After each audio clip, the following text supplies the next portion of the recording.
A'udzu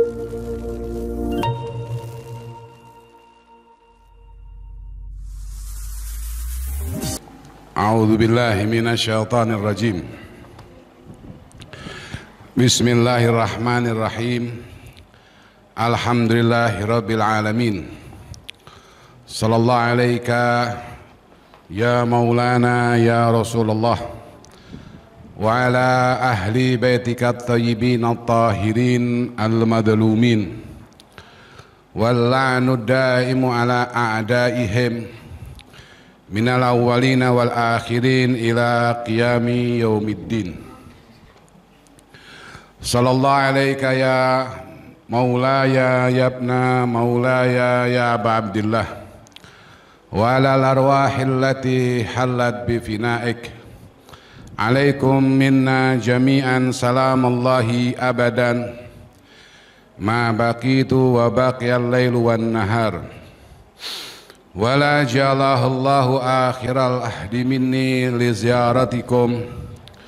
Bersama-sama kita mengawali majelis ini dengan berziarah pada Al-Husain yang kita niatkan untuk orang-orang tua kita, terutama ibu yang melahirkan kita. Assalamu alal Husain wa ala Ali ibn al-Husain wa ala auladil Husain wa ala ashabil Husain. Assalamu alal Husain wa ala Ali ibn al-Husain wa ala auladil Husain ashabil Husain. Assalamu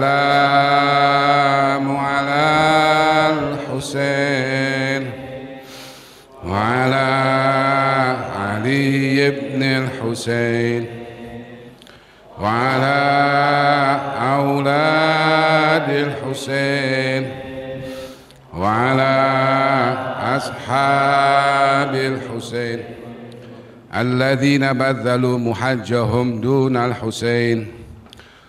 Sallallahu alaika ya aba abdillah ya baba najatil ummah wa ya rahmatallahil wasi'ah. Faza wallahi man i'tasama bihablikum wa amina man laji'a ilaikum. Ya laitana kunna ma'akum sadati fanafuza fawzan azima.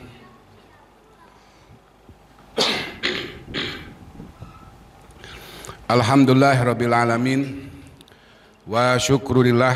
Mengawali semua majelis-majelis mulia dengan bersyukur kepada Allah Subhanahu wa taala, memberikan penghormatan dan penghargaan atas semua kebaikan-kebaikan, anugerah, karunia dan pertolongan-pertolongan ilahi dalam hidup kita. Dan diantaranya kita bersyukur bahwa Allah Subhanahu wa taala memberikan kepada kita al-mahabbah li Rasulillahi wa ahli baitih, kecintaan kepada Rasulullah dan keluarga sucinya, hingga kita dihantarkan pada bulan-bulan mulia, pada hari-hari mulia dan pada malam-malam mulia. Seperti pada malam hari ini kita memasuki malam kelima dari bulan suci Muharram, bulan yang kita yakini sebagai bulan kedukaan untuk Rasul dan Ahlul Bait, bulan di mana ungkapan cinta kita kepada manusia-manusia suci dalam bentuk kesedihan, dalam bentuk kedukaan, dalam bentuk bela sungkawa atas musibah, atas cobaan-cobaan berat yang mereka alami, dengan harapan bahwa Allah mengampuni dosa-dosa kita, memberikan keridhaan kepada kita semua, kedua orang tua kita. Allahumma amin. Ada mengatakan bahwa Karbala merupakan masa lalu, suatu peristiwa yang tidak patut untuk diingat atau dikenang karena masanya telah selesai. Kemudian ada yang mengatakan bahwa mengingat tragedi Karbala itu tidak baik untuk pendidikan para pemuda karena mengajarkan kekerasan, mengajarkan balas dendam. Karbala telah terjadi, Imam Hussein sebagai orang yang mulia telah masuk surga, para pendahulunya orang-orang zalim telah masuk neraka, selesai. Tidak perlu diingat, tidak perlu dikenang. Maka kita menjawab bahwa semua bangsa pasti mereka memiliki hari yang disebut dengan hari pahlawan. Semua bangsa pasti mereka memiliki hari di mana mereka akan mengenang orang-orang yang telah berjuang, bersusah payah di dalam membangun masyarakat mereka. Jika mengenang masa lalu adalah kesalahan, maka kita lihat Allah Subhanahu wa Ta'ala dalam Al-Quran. Allah dalam Al-Quran menceritakan tentang peristiwa pembunuhan manusia pertama di atas muka bumi, yaitu Qabil, putra dari Nabi Adam yang membunuh adiknya sendiri yang bernama Habil. Ini diceritakan dalam Al-Quran, diabadikan dalam kitab suci Al-Quran. Apakah Allah ingin mengajarkan dendam pada setiap generasi? Tapi Allah ingin memberikan ibrah, Allah ingin memberikan pelajaran supaya peristiwa-peristiwa buruk di masa lalu tidak diulang di masa-masa sekarang ini. Kemudian tragedi Karbala memiliki khususiyah, memiliki kelebihan yang dia berbeda dengan tragedi-tragedi lainnya. Peristiwa pembunuhan, peristiwa pembantaian ini terjadi sepanjang masa. Di masa Nabi Nuh terjadi, di masa Nabi Ibrahim terjadi, di masa Nabi Musa dan nabi-nabi terdahulu, bahkan di setiap masa selalu ada orang-orang zalim yang dia melakukan kejahatan dalam bentuk pembunuhan. Dalam Al-Quran, Fir'aun melakukan pembunuhan kepada tukang-tukang sihir yang memasuki pagi hari sebagai orang-orang kafir, memasuki petang hari sebagai orang-orang mukmin yang beriman kepada Allah dan Nabi Musa. Dampak dari keimanan mereka, mereka dipotong kedua kakinya, dipotong kedua tangannya dan disalib, syahid. Setelah berhadapan dengan Nabiullah Musa, mereka meyakini bahwa berubah tongkat Nabi Musa menjadi ular itu bukan sihir tapi mukjizat. Mereka beriman. Tapi cerita tentang syahidnya tukang-tukang sihir Fir'aun yang beriman di hadapan Nabi Musa tidak diceritakan detail, sedetail tragedi Karbala. Kenapa Karbala memiliki khususiyah yang berbeda dengan tragedi-tragedi di masa-masa lalu atau tragedi di atas muka bumi ini? Karena dalam tragedi Karbala, ketika kita perhatikan secara detail bahwa siapa yang dibunuh, kapan dia dibunuh, bagaimana dia dibunuh, di mana dia dibunuh, dengan alasan apa dia dibunuh, dan dalam keadaan seperti apa.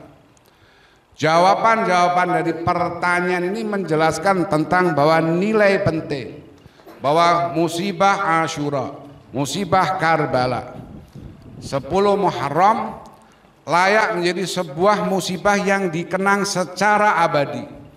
Karena memiliki pelajaran-pelajaran yang abadi, memiliki pelajaran-pelajaran yang sangat kuat.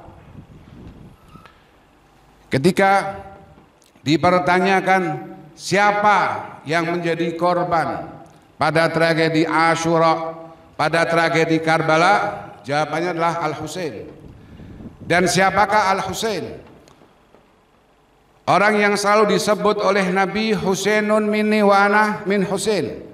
Nabi menyatakan antara Nabi dengan Al-Imam Husain adalah satu kesatuan, dan ini bukan bahasa seorang kakek terhadap cucunya, tapi bahasa seorang Nabi, wa mayantiku anil hawa in huwa illa wahyun yuha.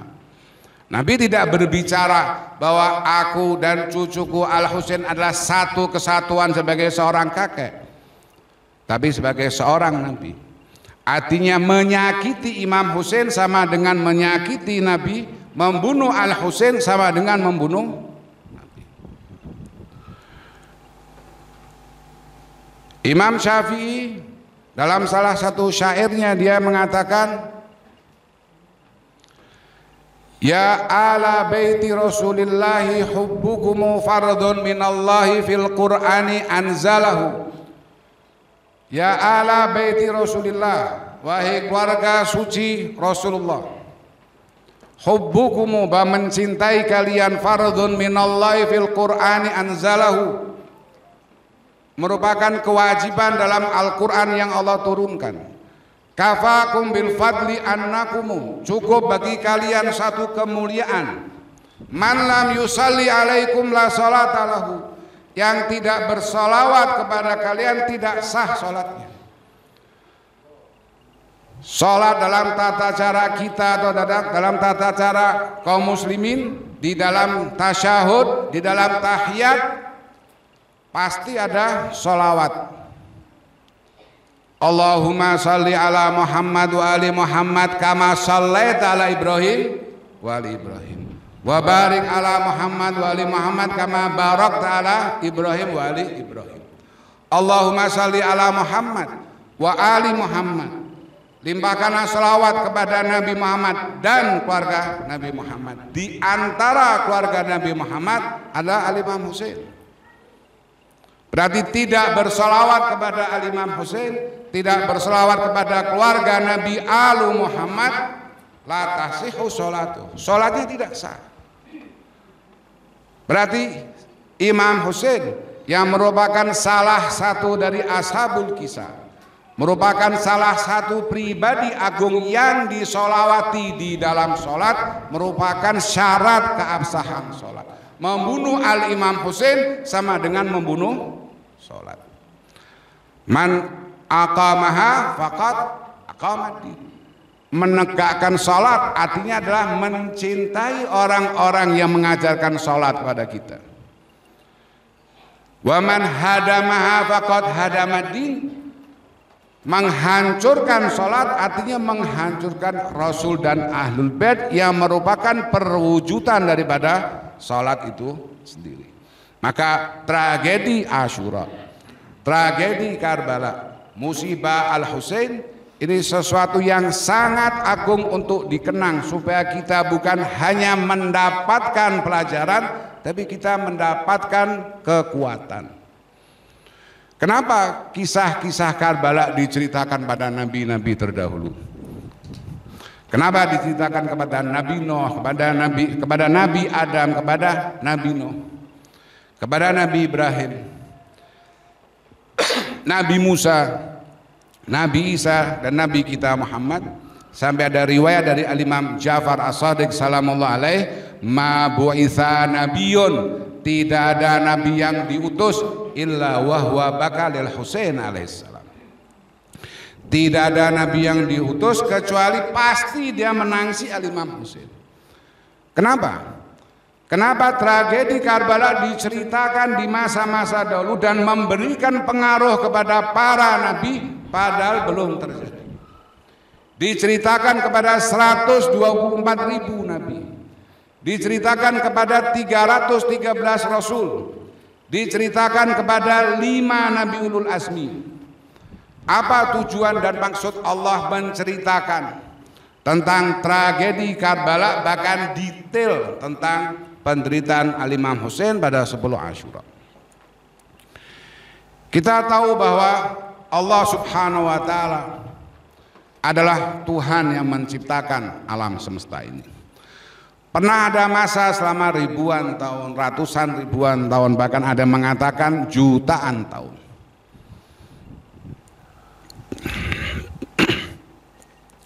Pernah ada masa selama itu, ratusan ribu bahkan jutaan tahun, alam semesta ini dalam keadaan teratur, seimbang, dan harmoni. Tidak ada kezaliman, tidak ada kejahatan, bertahan sekian lama.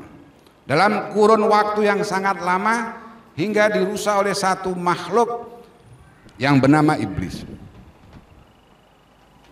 Dan anehnya, iblis tampil sebagai mufsid fil alamin, pembuat kerusakan di alam semesta setelah menampakkan ibadah selama 6.000 tahun. 1.000 tahun di bumi, langit pertama, langit kedua, langit ketiga, sampai langit kelima, iblis sampai sebuah posisi bahwa tubuhnya menyerupai malaikat, memiliki informasi-informasi yang sangat luar biasa, sampai dia memiliki kemampuan berkomunikasi dengan Rabbul Alamin tanpa perantara. Semua nabi berkomunikasi dengan Tuhannya melalui perantara malaikat Jibril. Iblis berbicara dengan Tuhannya secara langsung, mubasyaratan bila wasithah, langsung tanpa perantara. Untuk menghadapi makhluk yang usianya panjang, yang ilmunya sangat luas, mencapai posisi langit yang kelima, Allah ciptakan makhluk yang bernama Nabiullah Adam, spesies kelompok manusia yang paling akhir. Dari semua makhluk yang Allah ciptakan, manusia yang paling akhir. Jenis makhluk paling akhir, wa khuliqal insanu dha'ifa, diciptakan dalam keadaan dhaif, dalam keadaan alladzi akhrajakum min butuni ummahatikum la ta'lamuna syai'a, dalam keadaan kadihun ila rabbika famulaqih. Manusia tercipta dalam keadaan lemah, dalam keadaan bodoh, dalam keadaan berkeluh kesah.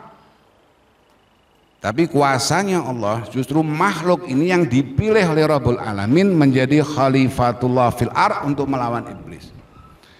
Kalau dilihat pada perbandingannya, secara teori tidak mungkin Nabiullah Adam, ciptaan Allah, berbentuk manusia yang tercipta tanpa ayah dan ibu, mampu menghadapi iblis. Itu sama seperti anak kecil umur 5-7 tahun berhadapan dengan petarung tingkat internasional, petarung dunia. Anak TK umur 5-7 tahun bertarung dengan petarung kelas dunia, mudah dikalahkan. Nabi Adam baru tercipta, tanpa ibu, tanpa bapak. Siapa yang mendidik dia? Dan dia makhluk paling akhir, tidak mengetahui apa-apa. Wa 'allamal adamal asma, harus berhadapan dengan iblis yang memiliki ilmu sangat luas, memiliki usia yang sangat panjang. Di sini Allah ingin menunjukkan bahwa sehebat apapun iblis, akan kalah dengan makhluk yang nampaknya kecil, tapi dia berhubungan dengan Tuhan. Apapun yang besar, tapi ketika dia jauh dari Tuhannya, dia pasti kecil. Contoh dalam sejarah bagaimana Allah Subhanahu wa taala mengalahkan Namrud. Allah Subhanahu wa taala mengalahkan Namrud ini melalui proses Allah perintahkan kepada Nabi Ibrahim menyembelih Nabi Ismail, disaksikan banyak orang. Dari peristiwa itu ribuan orang mengingkari bahwa Nabi Ibrahim adalah utusan Allah, tapi 313 orang yakin bahwa Nabi Ibrahim utusan Allah. Dari 313 terbentuk pasukan dari Makkah bergerak menuju Irak dengan 313 pasukan. Nabi Ibrahim, Nabi Ismail berhadapan dengan Namrud yang saat itu memiliki 450.000 pasukan. 450.000 pasukan berhadapan dengan 313 pasukan Nabi Ibrahim yang sudah sampai pada level patuh kepada Allah, melakukan pengorbanan pertama di atas muka bumi pada 10 Dzulhijjah. Itu 313 pasukan khususnya Nabi Ibrahim. Namrud melihat pasukan Nabi Ibrahim yang sangat kecil, dia merasa sombong dan membanggakan diri. Nabi Ibrahim mengangkat kedua tangannya berdoa pada Rabbul Alamin, ya Rabb, kau saksikan bahwa Namrud dan bala tentaranya sangat kuat dan berjumlah banyak. Tolonglah kami, bantulah kami dengan pasukanmu dari langit. Kemudian Allah kabulkan doa Nabi Ibrahim untuk menghancurkan Namrud yang besar, yang banyak. Itu Allah kirim pasukan nyamuk. Langit yang tadinya cerah tiba-tiba gelap, dipikir mendung, ternyata itu kumpulan pasukan nyamuk, bukan peminum darah tapi pemakan daging. Dengan izinnya Allah, nyamuk itu langsung menyerang 450.000 tentara Namrud.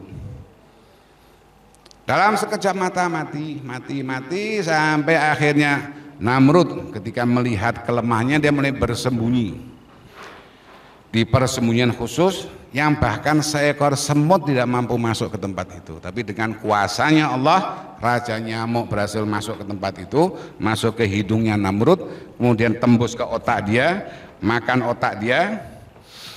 Dalam riwayat muslimin itu terjadi selama 400 tahun. Dalam riwayat dari Ahlul Bait itu terjadi selama 40 hari. Jadi selama 40 hari nyamuk masuk ke otaknya Namrud, makan otak selama 40 hari sampai akhirnya habis mati. Jadi cerita Nabi Ibrahim tidak berhenti dia mengorbankan domba, tapi mengorbankan domba sebagai cara untuk seleksi pasukan.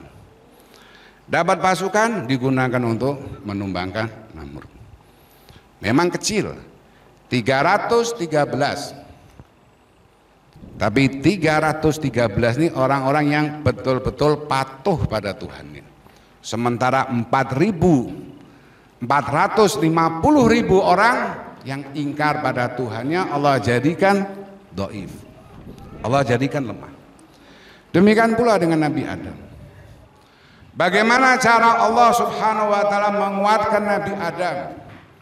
Yaitu dengan wa'allamal asma'a kullaha.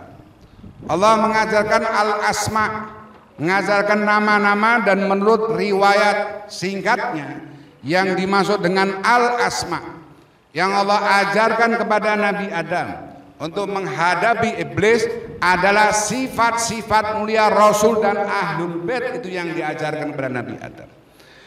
Tentang rahmatnya Nabi Muhammad, dengan rahmatlah Nabi Adam membangun alam semesta ini. Tentang kesuciannya Sayyidah Fatimah, tentang syajaahnya Amirul Mukminin, tentang keadilannya Imam Ali, tentang kedermawanan Imam Sajjad, tentang keberanian Al-Imam Husain, tentang ibadahnya Imam Sajjad, dan banyak hal. Jadi karakter sifat-sifat mulia 14 manusia suci itulah yang Allah ajarkan kepada Nabi Adam untuk menghadapi kekuatan iblis. Artinya bahwa hanya dengan karakter dan sifat-sifat mulia Rasul dan Ahlul Bait, semua kekuatan jahat yang dibangun oleh iblis itu akan ditumbangkan, mudah dikalahkan. Maka kenapa Allah Subhanahu wa taala menceritakan tragedi Karbala kepada para nabi? Kenapa Allah menceritakan tentang karakter, sifat, keberanian dan kiprah Al-Imam Husain kepada nabi-nabi terdahulu? Itu supaya sejarah Rasul dan Ahlul Bait, wabil khusus Al-Imam Husain ini menjadi inspirasi, menjadi motivasi, menjadi kekuatan, dan itu yang terjadi. Ketika para nabi lemah dan diceritakan Karbala kepada mereka, mereka menjadi kuat. Dan ketika mereka mengalami kesulitan dalam hidup mereka, mereka ada hajat-hajat tertentu, kepada siapa mereka bertawasul? Pada Rasul dan Ahlul Bait, di antaranya pada Al-Imam Husain. Diceritakan ketika Nabiullah Adam ada di padang Arafah. Beliau ingin berdoa dan malaikat Jibril mengajarkan suatu doa di qadha'il hawaij, untuk memenuhi hajatnya. Malaikat Jibril mengatakan, ya Nabi Adam, ucapkanlah kalimat ini, ya Hamidu bihaqqi Ahmad. Wahai Tuhan yang maha terpuji demi hak Nabi Muhammad. Ya Ali bihaqqi Ali. Wahai Tuhan yang maha tinggi demi hak Al-Imam Ali. Ya Fatiru bihaqqi Fatimah. Wahai Tuhan yang maha pencipta demi hak Siti Fatimah. Ya Muhsinu bihaqqil Hasan. Wahai Tuhan yang maha berbuat baik demi hak Al-Imam Hasan. Ya Qadimal Ihsan bihaqqil Husain. Wahai Tuhan yang terdahulu dalam berbuat baik demi hak Al-Husain. Ketika nama Al-Husain disebut, Nabi Adam mengatakan, wahai Jibril, kenapa nama yang kelima membuat air mataku menangis? Kemudian diceritakan tentang tragedi Karbala, diceritakan tentang Al-Imam Husain. Dari tangisannya terhadap Al-Imam Husain menjadi sebab terpenuhilah hajat-hajat dari Nabiullah Adam. Kejadian kedua yang dialami oleh Nabiullah Adam, ini cerita bahwa nabi-nabi terdahulu liqadail hawaij, untuk memenuhi kebutuhan-kebutuhan mereka, untuk terkabulnya doa-doa mereka, bertawasul pada ashabul kisah, wabil khusus pada Al-Imam Husain. Riwayat yang kedua bercerita ketika Nabi Ismail. Dalam Al-Quran ada dua Nabi Ismail yang disebut. Yang pertama Nabi Ismail putra Nabi Ibrahim. Yang kedua Nabi Ismail putra Nabi Haskial. Ada yang membaca Haskial, ada yang membaca Hiskil. Dalam kitab Injil dan kitab Taurat dikenal dengan nama Haskial. Dalam Al-Quran Ismail ibn Haskial dikenal dengan Ismail Sadiqul Wa'di. Dia dikenal dengan nama Nabi Ismail Sadiqul Wa'di, yang menepati janji. Dia pernah ada janji dengan seseorang, orang itu lupa dengan janjinya, tapi Nabi Ismail tiap jam yang ditentukan, misal saja janjinya jam 1 siang, setiap jam 1 dia datang ke tempat itu selama 1 tahun, sehingga dia dikenal dengan Sadiqul Wa'di. Dalam Al-Quran Nabi Ismail Sadiqul Wa'di disebut dengan nama Ismail. Dalam kitab Injil dan Taurat dikenal dengan Nabi Samuel. Hidup pada era setelah wafatnya Nabi Musa dan wasinya yang bernama Nabi Syamun. Muncul penguasa zalim pada saat itu yang bernama Jalut, penerusnya Fir'aun. Nabi Ismail Sadiqul Wa'di atau Nabi Ismail bin Haskial, atau supaya lebih mudahnya Sadiqul Wa'di, membentuk pasukan atas keinginan Bani Israel yang pada mulanya berjumlah 70.000. Kemudian berkurang karena diuji 30.000, 20.000, 10.000, 1.000 sampai tersisa 313. Yaitu satu pasukan di bawah komandonya di bawah komandonya Tolut. Tolut pada akhirnya memiliki pasukan 313 berhadapan dengan Jalut. Ini proses 313 sama seperti proses pasukannya Nabi Ibrahim. Ada poin penting yang perlu kita perhatikan, bahwa 313 jumlah pasukan khusus yang betul-betul patuh kepada Allah, dibentuk dengan proses yang sangat berat, sangat berat, sangat berat. Tapi ketika pada masa peperangan yang sebenarnya, mereka dijadikan nganggur, tidak perlu kerja apa-apa. 313 pasukan yang dibentuk oleh Nabi Ibrahim berhadapan dengan Namrud, mereka tidak perlu kerja apa-apa, hanya duduk diam, yakin Allah kirim nyamuk. 313 pasukan yang dibentuk oleh Nabi Samuel, yang dibentuk oleh Tolut. 313 ketika berhadapan dengan Jalut. 313 tidak perlu banyak kerja, diam saja, yakin pada kuasa Allah. Yang kerja satu remaja bernama Nabi Daud, usia 12 tahun, mengalahkan musuh Allah dengan senjata paling sederhana, ketapel. Hal yang sama terjadi pada pasukan Nabi. Pasukan Badar 313 melawan 1000 pasukan bayaran dari Makkah, orang-orang musyrik 1000 berhadapan dengan 313 pasukan Badar. Orang-orang Madinah, orang-orang tua, giginya sudah ompong, rambutnya putih semua. Nabi perintahkan mereka untuk semir rambut berwarna hitam. Mereka tidak punya pengalaman bela diri sama sekali, tidak ada pengalaman berperang sama sekali. Tapi karena cinta dan patuh kepada Nabi, diperintahkan perang, tidak membantah, mereka berangkat 313 pasukan Badar. Tidak ada yang terbunuh, luka 9 orang. Sementara pasukan kafir itu dari 1000 orang 300 yang mati. Wa dalam Al-Quran wa anzalna junudan lam tarawnaha. Kami kirim pasukan yang tidak kelihatan, tidak nampak pasukan itu. Menurut riwayat dari Ahlul Bait, di perang Badar kemenangan diraih oleh kaum muslimin bukan karena kemampuan mereka dalam berperang, tapi karena Allah kirim malaikat untuk membantu mereka. Selalu seperti itu. Kita diperintahkan untuk patuh kepada perintah Allah di saat-saat berhadapan dengan problem paling berat. Allah suruh kita tidur, Allah suruh kita istirahat, besok bangun pagi seluruh masalah selesai. Hadza yang disebut dengan al-iman bil ghaib. Sama kejadian dengan Nabi Samuel atau Ismail Shadiqul Wa'di. Setelah berhasil mengalahkan Talut, sama nasibnya seperti Nabi Muhammad setelah berhasil menyelamatkan manusia dari jahiliyah. Bukannya mereka berterima kasih, itu sudah pola kezaliman sepanjang masa itu seperti itu. Inkarun nikmah, lupa dengan kebaikan. Terjadi di masa-masa dahulu. Bani Israel sudah diselamatkan dari kejahatan Jalut. Dari mana?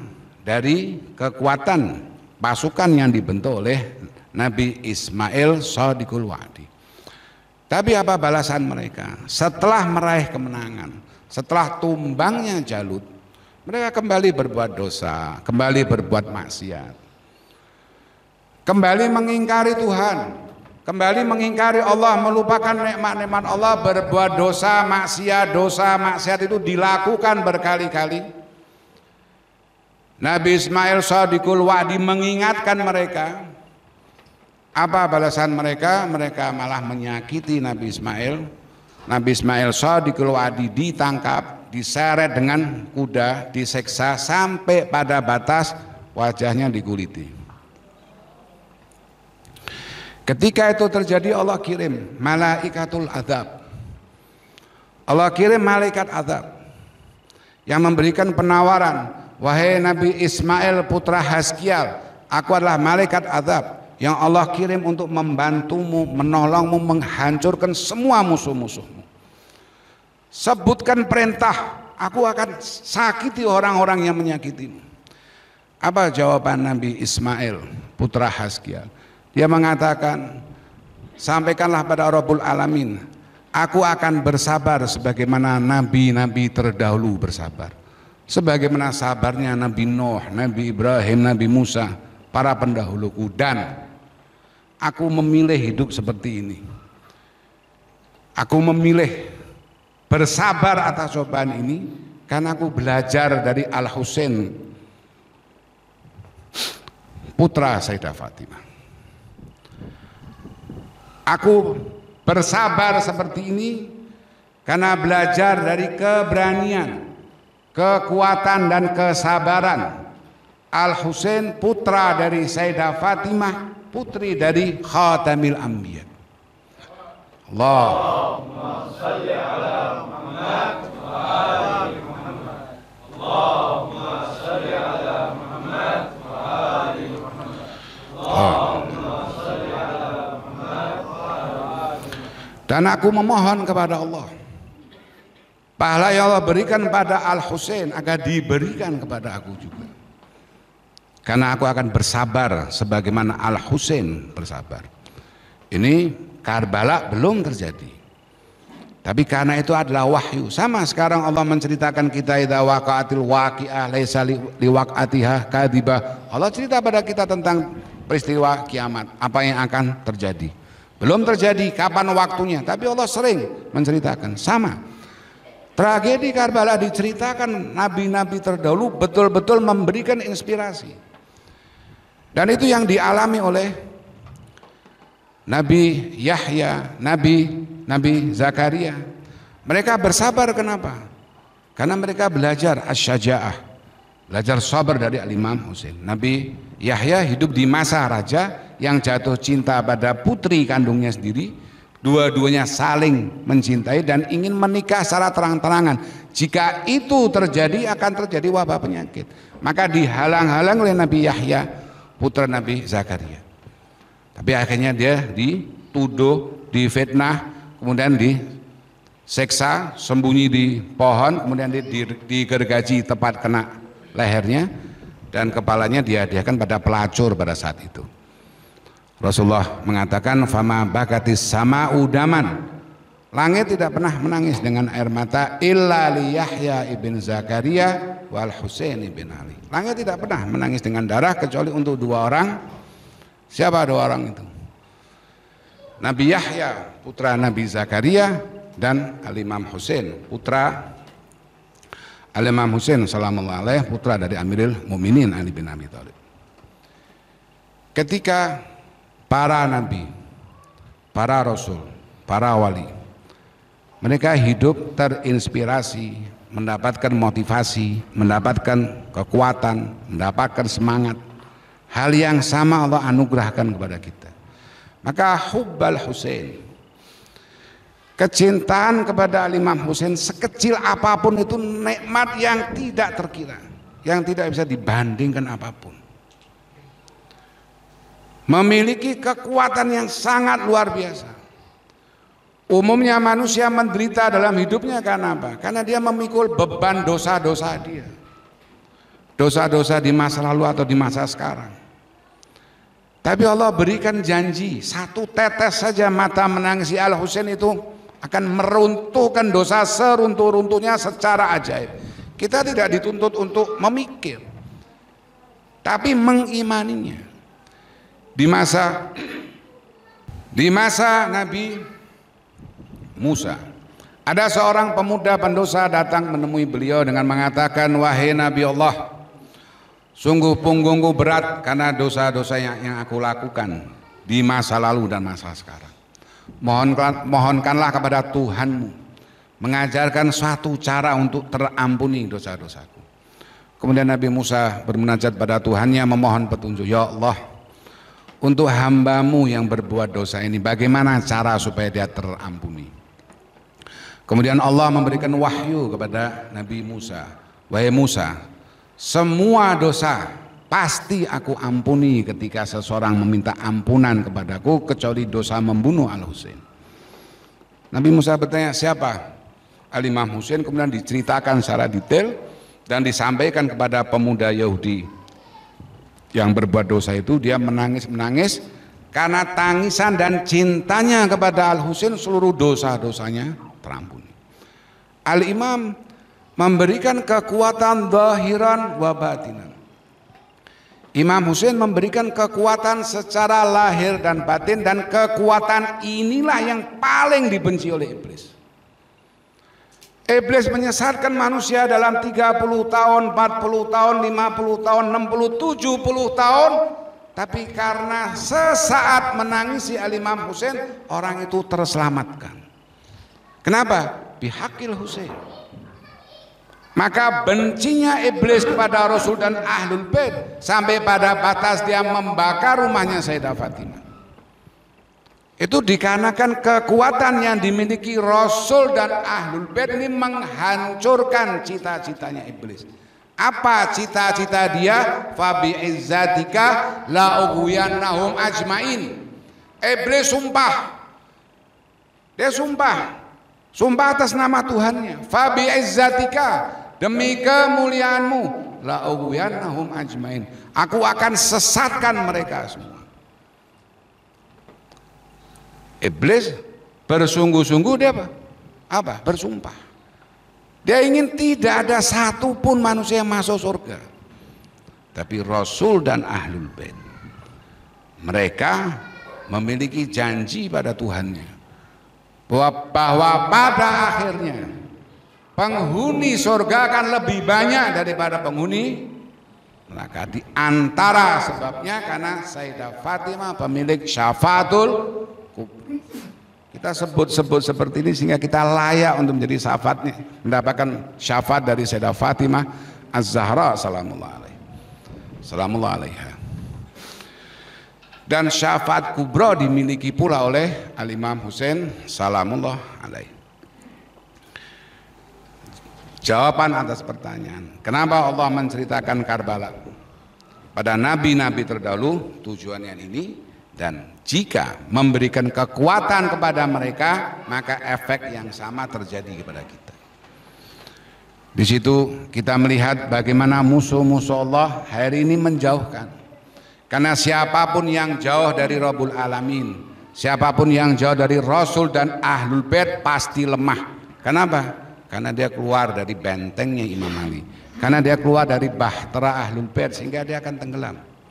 Wa man tarakaha halaka au gharika. Sehingga kita bersyukur, berterima kasih pada Rabbul Alamin, Allah memberikan kita acara-acara seperti ini, tempat-tempat berkah seperti ini, kaum mukminin, saudara-saudara seperti ini menjadi nikmah azimah. Di tempat-tempat lain tidak mudah orang membuat acara-acara seperti ini. Bahkan mereka terpaksa melewati malam-malam Muharram seperti malam-malam biasa. Kita bersyukur pada Rabbul Alamin diberikan izin untuk menampakkan kecintaan kita kepada Al-Imam Husain sesuai dengan batas kemampuan kita. Saya akan tutup dengan 2 poin. Yang satu adalah cerita ketika Al-Imam Husain, ketika Al-Imam Hasan salamullah alaih mendekati detik-detik syahadahnya berada di pangkuan Al-Imam Husain salamullah alaih. Efek atau dampak racun efek atau dampak racun yang dipaksakan di dalam tubuhnya Imam Hasan Al-Mujtaba memberikan pengaruh pada tubuh berubah-ubah. Pada mulanya menjadikan tubuh imam pucat, memutih. Nanti berapa masa kemudian tubuh imam menguning. Kenapa? Karena jahatnya racun. Di bagian akhir tubuh tubuh suci Imam Hasan Al-Mujtaba ini menghijau. Kenapa? Karena jahatnya racun menghancurkan organ-organ dalam tubuh suci Imam Hasan Al-Mujtaba. Dalam kondisi tubuh menghijau seperti itu, tiba-tiba saja Imam Husain melihat Imam Hasan tersenyum, senyum bahagia. Beliau heran dan bertanya pada abangnya, wahai abangku, dalam keadaan seperti ini engkau masih bisa tersenyum, apa yang membuatmu tersenyum, apa yang membuatmu bahagia? Imam Hasan mengatakan, aku ingat berita yang kakek kita sampaikan kepada aku. Jadi ketika kakek kita Rasulullah Isra Mi'raj, beliau dimasukkan dalam surga. Di surga itu Allah tampakkan kepada kakek kita 2 istana kembar. Bentuknya sama tapi warnanya berbeda. Yang satu berwarna hijau, yang satu berwarna merah. Kemudian kakek kita Rasulullah bertanya, wahai Jibril, istana kembar indah ini milik siapakah? Allah akan persembahkan untuk siapa? Kemudian malaikat Jibril mengatakan, istana Makkah ini dihadiahkan untuk 2 cucumu Al-Hasan dan Al-Husain. Nabi heran dan bertanya, jika bentuknya sama, kenapa dibedakan pada warnanya?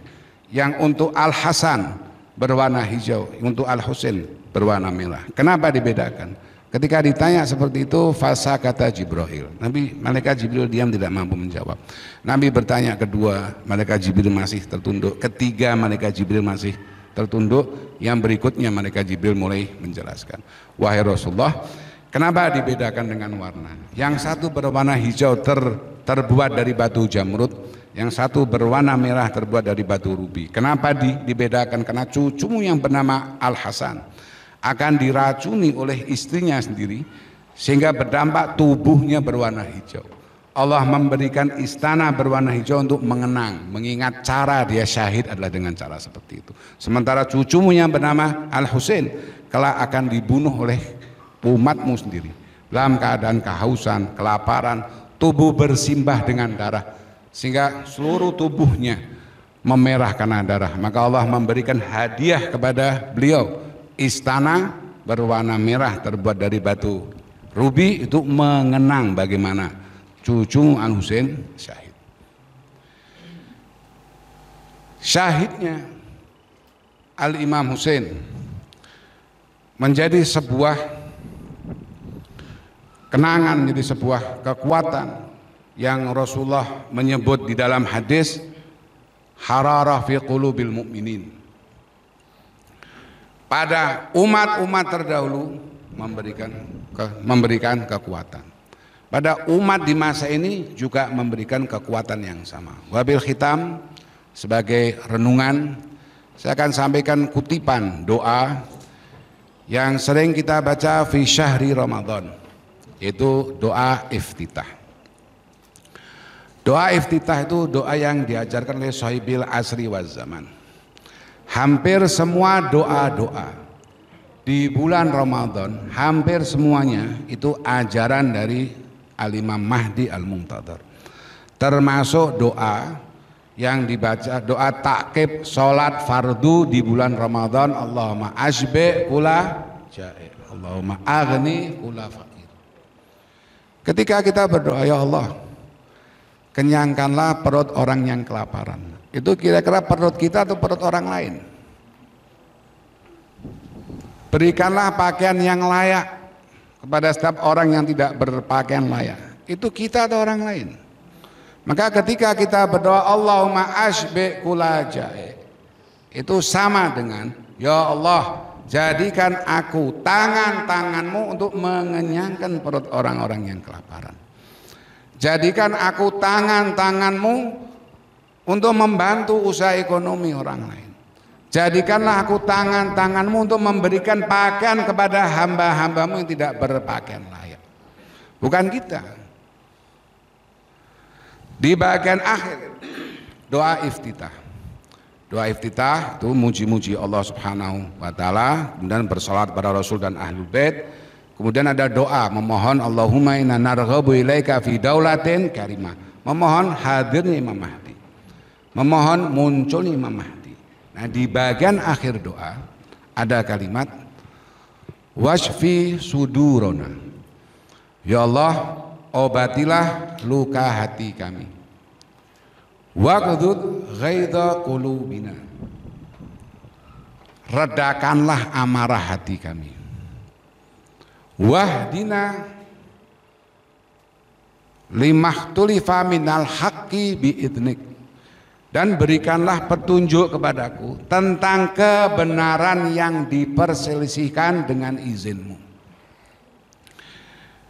Di bagian akhir ada 3 yang disebut oleh Imam, 3 permintaan. Yang pertama, Allahumma shfi sudurona, ada sakit hati, ada luka hati yang perlu disembuhkan. Kemudian ada amarah yang perlu diredakan. Yang ketiga, ada kebenaran yang dilupakan. Pertanyaannya, 1, 2, dan 3 ini milik siapa? Siapa pemilik hati yang paling terluka di alam semesta ini? Kalau kita mau cerita di hadapan Rabbul Alamin, hati saya terluka karena kejadian fulan, karena kejadian fulan, karena kejadian fulan, insya Allah pada akhirnya kita akan malu ketika berpikir logis bahwa luka hati yang kita alami pasti karena perkara-perkara yang sederhana. Washfi sudurona, ya Allah, sembuhkanlah luka hati kami. Pemilik hati yang paling terluka di alam semesta adalah Sayyidah Fatimah Az-Zahra. Al-Quran menceritakan Sayyidah Fatimah melihat Imam Hasan, Imam Husain demam. Dalam keadaan demam, pada hari ini demam paracetamol sembuh. Tapi pada saat itu Sayyidah Fatimah hanya melihat dua putranya demam. Beliau betul-betul gelisah. Langsung melakukan perjanjian dengan Tuhannya. Nazar, ya Allah, jika Engkau sembuhkan dua putraku tersayang Al Hasan wal Husain, aku akan puasa 3 hari berturut-turut. Ngelihat anak-anaknya demam, Sayyidah Fatimah sedih seperti itu. Bagaimana ketika menyaksikan penderitaan yang satu diracun, satu dibantai di padang Karbala? Sehingga disimpulkan pemilik hati terluka, pemilik hati terluka yang paling berat itu adalah Sayyidah Fatimah. Ketika kita berdoa seperti ini, wasfi sudurona, kita mohon, ya Allah, jadikanlah kami menjadi sebab-sebab terobatinya luka hati Sayyidah Fatimah. Itu maksudnya.